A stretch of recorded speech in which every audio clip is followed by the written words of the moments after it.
Hello everyone. आज हम अध्ययन करेंगे बीए द्वितीय वर्ष के द्वितीय प्रश्न पत्र का यूनिट 5 का टॉपिक है भारत के द्वीप समूह। अध्ययन करने से पहले हम ये समझना ज़रूरी है कि भारत के द्वीप समूह कहाँ पर स्थित हैं। आपने भारत का मानचित्र देखा होगा, ये मैंने एक आउटलाइन आपको लिए बनाया है। इस मानचित्र के भारत के पूर्व की ओर आपको एक समुद्री भाग दिखता है और पश्चिम की ओर आपको समुद्री भाग दिखता है और दक्षिण में भी आपको समुद्री भाग दिखता है। इवन भारत एक प्रायद्वीप है। प्रायद्वीप का अर्थ है कि ऐसा स्थल का भाग जो तीन ओर से समुद्र से घिरा हो। भारत के जो पूर्वी भाग है जिसमें समुद्र दिखता है वो बे ऑफ बंगाल है या बंगाल की खाड़ी है, जबकि भारत का जो पश्चिम की ओर का जो समुद्र है वो अरेबियन सी है और दक्षिण में इंडियन ओशियन है। अरेबियन सी और बे ऑफ बंगाल इंडियन ओशियन के ही सब पार्ट हैं। अब हमको आज के टॉपिक में अरेबियन सी और बे ऑफ बंगाल दोनों में जो द्वीप समूह हैं उनका अध्ययन करना है।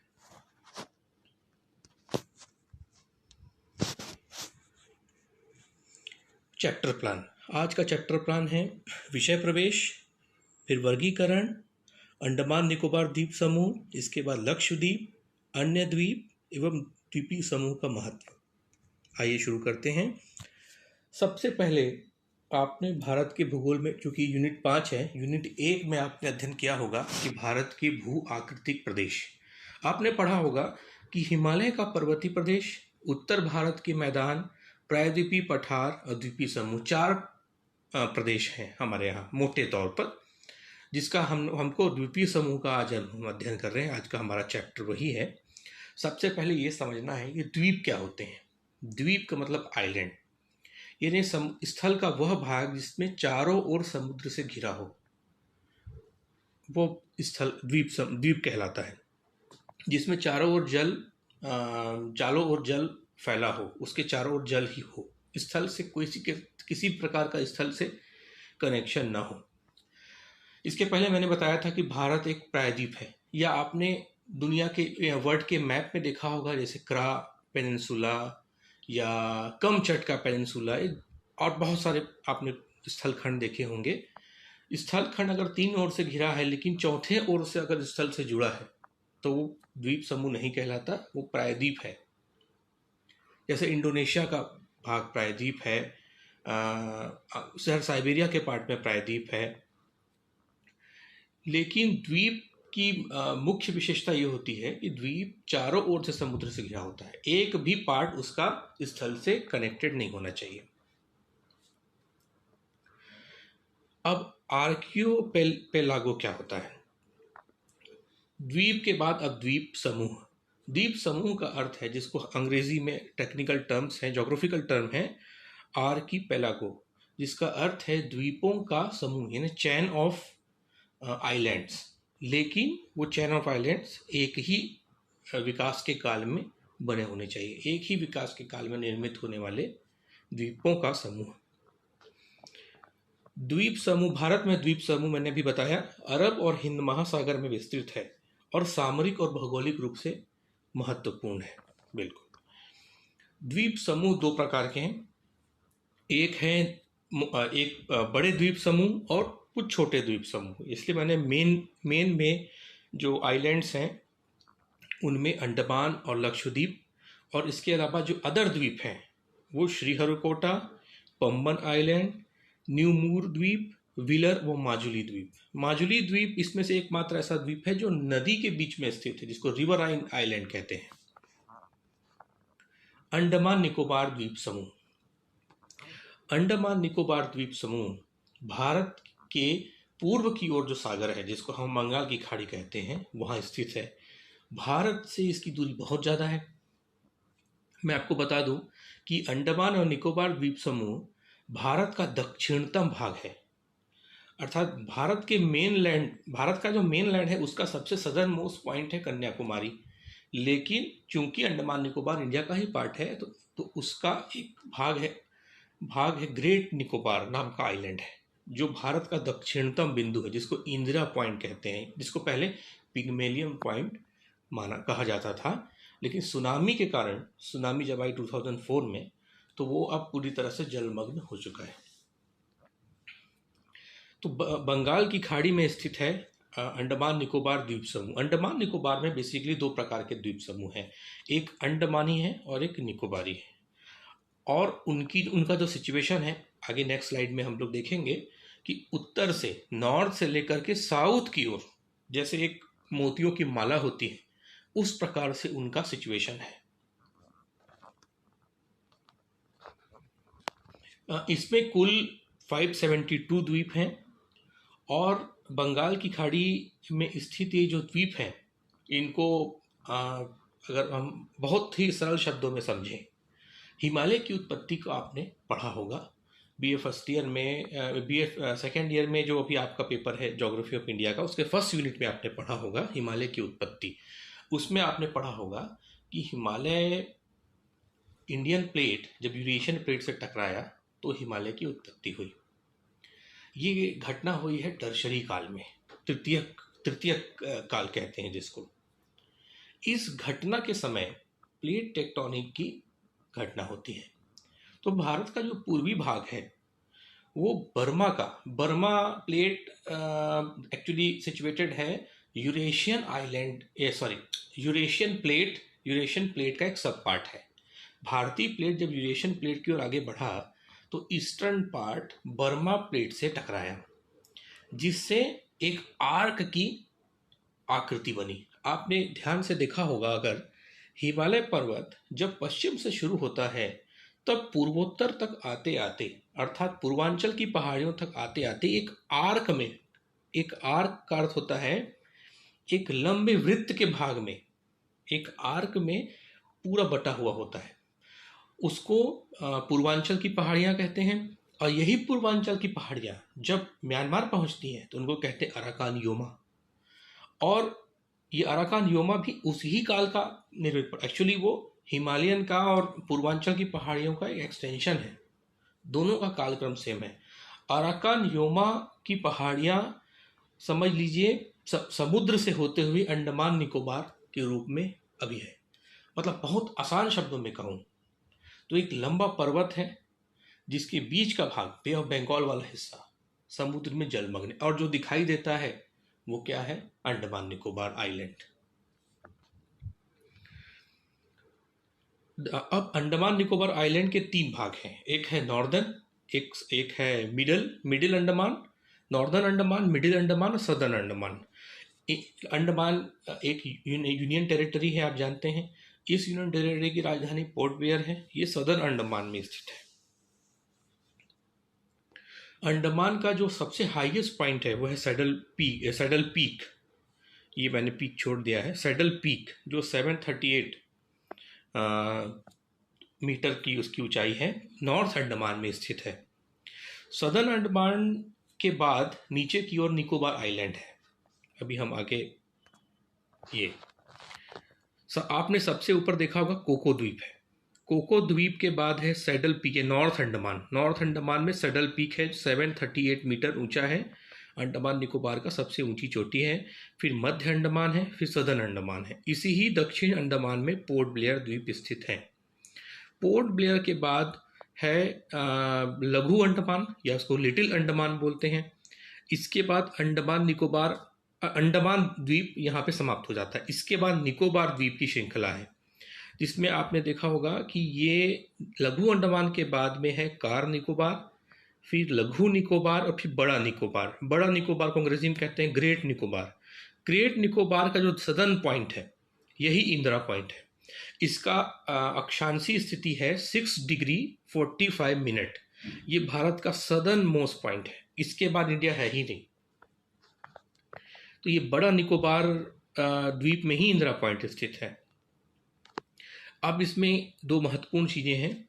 ये कोको द्वीप की जो बाउंड्री लगती है वहाँ से इंडोनेशिया बहुत निकट है। यानी कोको द्वीप से इंडोनेशिया की दूरी मेरे ख्याल में बहुत कम दूरी है। और कोको द्वीप और उत्तरी अंडमान के बीच में कोको चैनल है। कोको चैनल के बाद दक्षिण अंडमान और लघु अंडमान के बीच जो एक संकीर्ण पेटी है वो है डेक्कन पैसेज। और अंडमान और निकोबार को, प्रतियोगी परीक्षाओं के लिए बहुत महत्वपूर्ण तथ्य है, अंडमान और निकोबार द्वीप समूह को पृथक करने वाला जो समुद्री चैनल है उसको बोलते हैं 10 डिग्री चैनल। आगे हम जब लक्षद्वीप पढ़ेंगे तो 8 डिग्री और 9 डिग्री भी चर्चा करेंगे, लेकिन 10 डिग्री चैनल है अंडमान और निकोबार के बीच। और अगर बहुत नुआंसेस में जाएंगे तो आएगा लघु अंडमान और कार निकोबार के बीच। अच्छा, भारत में जलवायु गतिविधियां आपने सुनी नहीं होगी, लेकिन भारत की मुख्य भूमि में जो जलवायु गतिविधियां नहीं है, लेकिन अंडमान के द्वीप समूह में जलवायु गतिविधियां हैं। नारकोंडम द्वीप है जहाँ पे सुषुप्त ज्वालामुखी है, और बैरन द्वीप है जहाँ भारत का एकमात्र सक्रिय ज्वालामुखी है। ये दोनों द्वीप मध्य अंडमान के निकट के द्वीप हैं।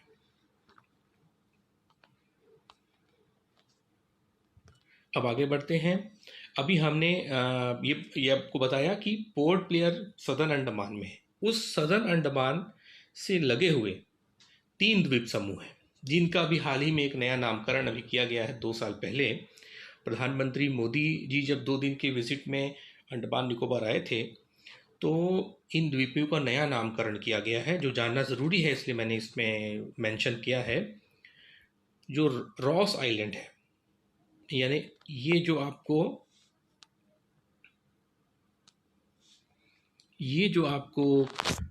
ये सदर्न अंडमान के बाद का जो भाग है जहाँ पर पोर्ट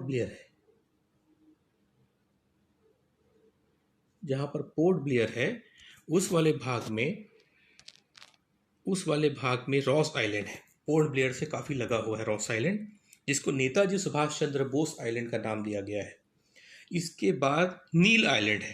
पोर्ट ब्लेयर से ही लगभग मेरे ख्याल में 30-40 किलोमीटर हार्डली नील आइलैंड है, जिसको शहीद आइलैंड और हैवलॉक आइलैंड है जो स्वराज आइलैंड। ये तीनों नए आइलैंड पोर्ट ब्लेयर के ही पास है, अर्थात सदर्न अंडमान से लगे हुए हैं। तो रॉस आइलैंड का नाम नेताजी सुभाष चंद्र बोस आइलैंड, नील आइलैंड का नाम शहीद आइलैंड और हैवलॉक आइलैंड का नाम स्वराज आइलैंड, ये नया नामकरण किया गया है। अब लक्षद्वीप, हमने बताया था कि भारत के जो वेस्टर्न पार्ट में जो सी है उसको अरेबियन सी कहते हैं। अरेबियन सी में सदर्न की ओर, साउथ की ओर, जहाँ पे केरला का आपने तट देखा होगा, या अगर उसको टेक्निकली जोग्राफिकली बोलें तो वो भारत का मालाबार कोस्ट है। मालाबार कोस्ट देखा होगा तो उस मालाबार कोस्ट के पैरेलल एक समझ लीजिए बहुत क्या कह सकते हैं उसको, बहुत स्प्रेड, बहुत बिखरे हुए रूप में द्वीपों की एक संरचना पाई जाती है, जो भारत में जो उसको लक्षद्वीप कहते हैं। लक्षद्वीप संस्कृत वर्ड से बना है। लक्ष मतलब लाख, द्वीप मतलब द्वीप समूह का भाग, द्वीप तो लाख द्वीपों का समूह, जिसका शाब्दिक अर्थ है। इसमें 3 मोटे तौर पे भाग हैं, अमीन द्वीप आइलैंड, लक्काद्वीप आइलैंड और मिनिकोय आइलैंड। अमीन द्वीप आइलैंड में अमीनी, केल्तान, चेल्तान, कदमत, बित्रा, पेरुमल, और लक्काद्वीप में है आंद्रोथ, कालपेनी, कावारत्ती। लक्षद्वीप का कैपिटल है कावारत्ती। लक्षद्वीप एक यूनियन टेरिटरी है जिसका कैपिटल है कावारत्ती। ये द्वीप समूह, जैसे अभी हमने बताया कि अंडमान निकोबार बने हैं टर्शरी सीरीज से, अर्थात हिमालय की उत्पत्ति के काल में जो संरचना बनी उसी संरचना से निर्मित है। ये ज्वालामुखी क्रिया से निर्मित है। जबकि अरेबियन सी में जो लक्षद्वीप है वो कोरल से निर्मित है, मूंगा की चट्टानों से बना हुआ द्वीप समूह है। इसमें सबसे बड़ा द्वीप है मिनिकोय।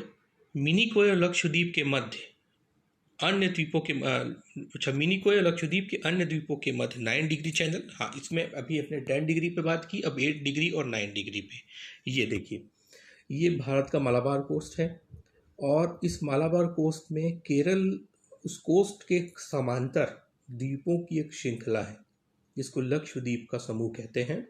इसमें आप देख सकते हैं कि उत्तर की ओर चेल्तान और किल्तान द्वीप दिख रहे हैं, मध्य में हैं, और कावारती आपको दिख रही बिल्कुल बीच में, जो यहाँ का कैपिटल है। अब हमने 10 डिग्री पर बात की थी। 10 डिग्री चैनल अंडमान और निकोबार आइलैंड के बीच में स्थित है, सर उन दोनों को पृथक करता है। और 8 डिग्री चैनल, देखिए 8 डिग्री, 9 डिग्री और 10 डिग्री का नामकरण किया गया है अक्षांशी स्थिति के आधार पर, अर्थात 8 डिग्री सबसे दक्षिण में होगा, 9 डिग्री बीच में होगा और 10 डिग्री सबसे उत्तर में होगा, क्योंकि अक्षांश की स्थिति 0 से ऊपर की ओर बढ़ती जाती है। सीधी सी बात है, इक्वेटर से जब आगे जाते जाएंगे तब स्थिति बढ़ती जाएगी। तो जो 8 डिग्री चैनल है वो मिनिकोय और मालदीव के बीच है, जो समझ लीजिए अगर बहुत मोटे तौर पे कहें तो भारत को मालदीव से अलग करता है, क्योंकि मिनिकोय भारत का ही हिस्सा है, लक्षद्वीप का पार्ट है। तो मिनिकोय और मालदीव के बीच है 8 डिग्री चैनल, सबसे सदर्न हमारा डिग्री चैनल है ये। इसके बाद 9 डिग्री चैनल, 9 डिग्री चैनल है मिनिकोय और लक्षद्वीप के अन्य द्वीपों को अलग करता है। यानी ये मिनिकोय की उत्तर की ओर 9 डिग्री चैनल है और साउथ की ओर 8 डिग्री चैनल है। 9 डिग्री चैनल समझ लीजिए अन्य द्वीपों को, लक्षद्वीप के अन्य द्वीपों को मिनिकोय से अलग करता है। एक्चुअली मिनिकोय की स्थिति लक्षद्वीप द्वीप समूह में सबसे सदर्न में है, इसलिए इसके दोनों ओर चैनल है, एक 8 डिग्री चैनल है और एक 9 डिग्री चैनल है। और 10 डिग्री चैनल पे तो हमने अभी बात करी है कि अंडमान और निकोबार के बीच स्थित है। अब आते हैं एडम्स ब्रिज पे। आपने भारत का मैप अगर देखा होगा तो उस पर देखा होगा कि भारत और श्रीलंका के बीच एक वाटर बॉडी दिखती है, एक आपको सागर दिखाई पड़ता है, छोटा सा जल का भाग दिखाई पड़ता है। श्रीलंका भारत के बहुत ही निकट है समुद्री रूप में देखें तो। श्रीलंका और भारत के बीच जो आपको एक सागर दिखाई देता है वो है गल्फ ऑफ मन्नार, और उस गल्फ ऑफ मन्नार में एक छोटा सा ये खाड़ी है जिसको बोलते हैं पाक बे। और भारत और श्रीलंका के मध्य एक स्ट्रेट है जिसको बोलते हैं, जल संधि है जिसको बोलते हैं पाक स्ट्रेट या पाक जल डमरू मध्य। आपने रामेश्वरम एक तीर्थ का नाम सुना होगा, भारत का बहुत प्रसिद्ध तीर्थ है। आपने रामेश्वरम तीर्थ का नाम सुना होगा, भारत का प्रसिद्ध है। रामेश्वरम की स्थिति भारत के तमिलनाडु के में एक सागर पर एक पॉइंट के रूप में है। ये एक्चुअली एक आइलैंड है जिसको बोलते हैं पंबन आइलैंड। आप अगर कभी रामेश्वरम गए होंगे तो आपने देखा होगा कि मुख्य भूमि के बाद जब रामेश्वरम पहुंचने वाले होते हैं तो एक बहुत लंबा ब्रिज आता है। वो ब्रिज सागर पे स्थित है, समुद्र पे स्थित है, और वो आपको उस द्वीप पे ले जाने के लिए बनाया गया है, क्योंकि रामेश्वरम मेन लैंड से कट करके अलग द्वीप के रूप में है। वो एक पाम्बन द्वीप बोलते हैं, वो पाम्बन द्वीप पे है। उसका आखिरी भाग है धनुषकोटी। धनुषकोटी एक्चुअली एक द्वीप है जो पाम्बन से लगा हुआ है, और वो भारत का समझ लीजिए रामेश्वरम के बाद अगर आगे बढ़े तो सबसे आखिरी बिंदु है। इसके बाद बीच में समुद्र है और फिर श्रीलंका प्रारंभ हो जाता है। धनुषकोटी और श्रीलंका के बीच अगर सैटेलाइट पे हम इमेजेस देखें तो स्थल खंड के छोटे छोटे टुकड़े, आपको छोटे छोटे भाग दिखाई देते हैं स्थल खंड के, एक अविच्छिन्न श्रृंखला दिखाई देती है जिसको एडम्स ब्रिज या आदम का पुल कहा जाता है। कई एक्सपर्ट कहते हैं कि ये भगवान राम द्वारा बनाया गया राम सेतु ही था। तो कुछ एक्सपर्ट ने अभी हाल ही में कहा है कि ये राम सेतु नहीं है, ये नेचुरल मेथड से बना है, और डिपोजिशन जो ओशियन डिपॉजिट करता है उससे ये द्वीप निर्मित है। तो अभी हाल ही में आपने देखा होगा या सुना होगा कि एक रिपोर्ट आई थी कि उसमें कहा गया था कि इस एरिया के इस जियोलॉजिकली इस एरिया के पत्थरों का अध्ययन किया गया। अध्ययन करने पे ये पाया गया कि ये जो पत्थर हैं वो यहाँ के पत्थर नहीं है, कहीं दूर से लाए गए हैं, जिससे साबित होता है कि ये राम सेतु है। तो अभी ये शोध का विषय बना हुआ है।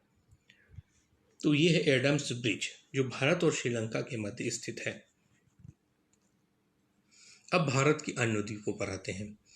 भारत के द्वीपों में सबसे महत्वपूर्ण द्वीप है जो अक्सर चर्चा में बना रहता है, वो है श्रीहरिकोटा। आपने सुना होगा। ये आंध्र प्रदेश में स्थित है और यही इसी के निकट है पुलिकट लेक। और आंध्र प्रदेश में ये भारत में जो स्पेस एक्सप्लोरेशन होता है, जो स्पेस रिसर्च है, उसका प्रमुख केंद्र है। यहाँ पर प्रक्षेपण केंद्र, अक्सर जो आपने लाइव टेलीकास्ट देखा होगा या देखा होगा कि भारत ने इस रॉकेट का लॉन्च किया, वो यहीं पर से इसका प्रक्षेपण होता है। सतीश धवन स्पेस सेंटर है यहाँ पर, Indian space research centre, research organisation का। इसके बाद है पंबन आइलैंड। पंबन आइलैंड पे भी मैंने बताया कि रामेश्वरम इसी पे स्थित है। फिर है न्यू मूर द्वीप। न्यू मूर द्वीप पश्चिम बंगाल में भारत और बांग्लादेश के बीच स्थित है। इसमें लंबे समय तक विवाद होता रहा और अभी इसमें द्वीप उन न्यू मोर के छोटे छोटे द्वीपों का बंटवारा किया गया है। कुछ भाग भारत को दिए गए हैं और कुछ भाग बांग्लादेश को दिए गए हैं। इसके बाद है गंगा सागर द्वीप। गंगा सागर का नाम आपने सुना होगा। ये मेरे ख्याल में नदिया के और आगे ईस्ट की ओर पड़ता है। गंगा सागर एक तीर्थ स्थान है। जनवरी महीने में मकर संक्रांति के आसपास यहाँ जाते हैं, यहाँ पे मेला भी लगता है। इसके बाद है व्हीलर द्वीप। व्हीलर द्वीप भी बहुत महत्वपूर्ण है भारत के लिए, स्ट्रेटेजिकली महत्वपूर्ण है, क्योंकि भारत में जो अपने डीआरडीओ का नाम सुना होगा, defence research development organisation, DRDO अपने मिसाइल प्रक्षेपास्त्रों का प्रक्षेपण व्हीलर आइलैंड से ही करता है, जो उड़ीसा में स्थित है, ब्राह्मणी नदी के मुहाने पर। इसके बाद है श्रीहरिकोटा पे बात हो गई है। इसके बाद है दो द्वीप और हैं, आलिया बेट और ये तापी नदी के मुहाने पे दो द्वीप हैं। और सालसेट द्वीप। सालसेट द्वीप मुंबई के पास, हाँ, सालसेट द्वीप वह द्वीप है जहां मुंबई बसा हुआ है। इसके बाद है माजुली। माजुली द्वीप ऐसा द्वीप है जो भारत की स्थल भाग में है, अर्थात आपने ब्रह्मपुत्र नदी के बारे में सुना होगा। ब्रह्मपुत्र नदी तिब्बत में चाइना से निकलती है और निकलने के बाद भारत के पैलर बहते हुए वो वी आकार की घाटी बनाते हुए, एक गॉर्ज बनाते हुए भारत में एंट्री करती है। भारत में एंट्री करने के बाद आसाम में उस नदी के बीच एक बहुत बड़ा द्वीप है जिसे माजुली द्वीप कहते हैं। वो दुनिया का सबसे बड़ा रिवर राइड आइलैंड है, अर्थात नदी में स्थित द्वीप है। माजुली द्वीप एक जनसंख्या के रूप से काफ़ी उसका घनत्व है, इसलिए उसे देश का पहला द्वीपीय जिला कहा गया है, अर्थात उस द्वीप को ही जिले के रूप में मान्यता दी गई है। इसके बाद कुछ और द्वीप हैं। वेलिंगटन द्वीप कोच्चि शहर बसा हुआ है, कोच्चि के निकट है वेलिंगटन नाम का द्वीप। सालसेट द्वीप पे भी मैंने बताया आपको, मुंबई शहर स्थित है। खदिया बेट और आलिया बेट ये नर्मदा और तापी मुहाने पर स्थित है। एलिफेंटा द्वीप ये मुंबई के निकट है। ये भारत के द्वीप समूह है जिसमें अरेबियन सी और बंगाल की खाड़ी में भारत के द्वीप समूह फैले हुए हैं। हमारे द्वीप समूह हमारे लिए बहुत महत्वपूर्ण है, स्पेशली हमारे स्ट्रेटेजिकली सामरिक और हमारी जो भौगोलिक स्थिति के कारण, क्योंकि भारत 3 ओर से समुद्र में घिरा हुआ है, इसलिए समुद्र की सुरक्षा भारत के लिए उतनी ही ज़रूरी है जितनी लैंड के लिए सुरक्षा है, क्योंकि 3 ओर से समुद्र में घिरे होने के कारण भारत की सुरक्षा पे सबसे महत्वपूर्ण जो पक्ष है वो है हमारी समुद्री सुरक्षा। दूसरी चीज़ ये है कि भारत का जो व्यापार है वो इंडियन महासागर या हिंद महासागर के रास्ते इसी ही समुद्र से होता है। भारत के जो महत्वपूर्ण पोर्ट हैं जैसे कलकत्ता, इधर कोचीन, विशाखापट्टनम पोर्ट, पारादीप पोर्ट, कच्छ का पोर्ट, ये सारे पोर्ट बंगाल की खाड़ी से शुरू होते हुए अरेबियन सी तक फैले हुए हैं और इन्हीं पोर्ट से भारत में व्यापार होता है। भारत में आपने सुना होगा, भारत में 3/4 भारत अपनी ज़रूरतों का 3/4 जो तेल है वो आयात करता है और भी बहुत सारी वस्तुओं को आयात करता है, निर्यात भी करता है। तो भारत का पूरा व्यापार समुद्री रास्तों से, मेरे ख्याल में लगभग 60 to 70% जो व्यापार है समुद्री रास्तों से होता है। इसलिए व्यापारिक दृष्टिकोण से समुद्र का बहुत ज़्यादा महत्व है। इस सी का, अरेबियन सी और बे ऑफ बंगाल का बहुत ज़्यादा इम्पोर्टेंस है, इसलिए इनकी सुरक्षा बहुत महत्वपूर्ण है। आपने सुना होगा कि बीच में चीन ने एक सी ऑफ पर्ल्स की नीति अपनाई थी, जिसमें भारत के चारों ओर वो अलग अलग देशों के जो भी समुद्र के तट हैं उन पर वो बड़े बड़े पोर्ट स्थापित कर रहा था। वो इसलिए कर रहा था क्योंकि भारत पे स्ट्रेटेजिकली दबाव बनाया जा सके। दूसरा, आगे चलकर अगर वार की स्थिति बनती है तो स्ट्रेटेजिकली वो रास्ता रोक करके भारत के इंपोर्ट को और एक्सपोर्ट को अवरुद्ध कर सके। तो इसको काउंटर करने के लिए भारत ने सागरमाला प्रोजेक्ट लॉन्च किया, जिसमें भारत की जो तटीय क्षेत्र हैं उसमें उन्होंने पोर्ट को डेवलपमेंट करने का काम शुरू किया है। इसके अलावा ये द्वीप समूह हमारे ब्लू इकोनॉमी है या सागरी आर्थिकी के लिए बहुत महत्वपूर्ण है। ब्लू इकोनॉमी का अर्थ होता है समुद्र से प्राप्त होने वाले संसाधन और उनसे चलने वाली अर्थव्यवस्था। जैसे समुद्र के अंदर जिस प्रकार स्थल खंड में खनिज पाए जाते हैं, समुद्र के अंदर भी खनिज पाए जाते हैं। आजकल कुछ ऐसे खनिजों की बात होने लगी है जिनको न्योड्यूल्स कहते हैं, वो भारत के समुद्री तटों पर भी है, लेकिन अभी उसकी खोज जारी है। दूसरा है इन समुद्रों में, भारत के इन समुद्रों में फिश और जो भी सी फूड है उसका बहुत बड़े मात्रा में उत्पादन होता है, स्पेशली कोरोमंडल तट में, यानी आपका आंध्र प्रदेश, तमिलनाडु, पौंडीचेरी और इधर मालाबार कोस्ट में, यानी इधर केरला, कर्नाटका, ये वाले महाराष्ट्र वाले भाग में फिश का बहुत ज़्यादा उत्पादन होता है। और उधर ईस्टर्न में देखें तो कोलकाता के आसपास, उड़ीसा में सी फूड जैसे फिश, क्रैब और प्रॉन और बहुत सारे और भी प्रकार के सी फूड का यहाँ से उत्पादन होता है, और इन कोस्टल एरिया के राज्यों की इकोनॉमी भी उससे चलती है। और इन सी फूड का फॉरेन में निर्यात भी होता है, एक्सपोर्ट भी होता है। तो इस प्रकार भारत की इकोनॉमी के लिए और भारत की स्ट्रेटेजिक सुरक्षा के लिए, एक जोग्राफिकली भी अगर कहें तो, इन द्वीप समूह का विशेष महत्व है। धन्यवाद।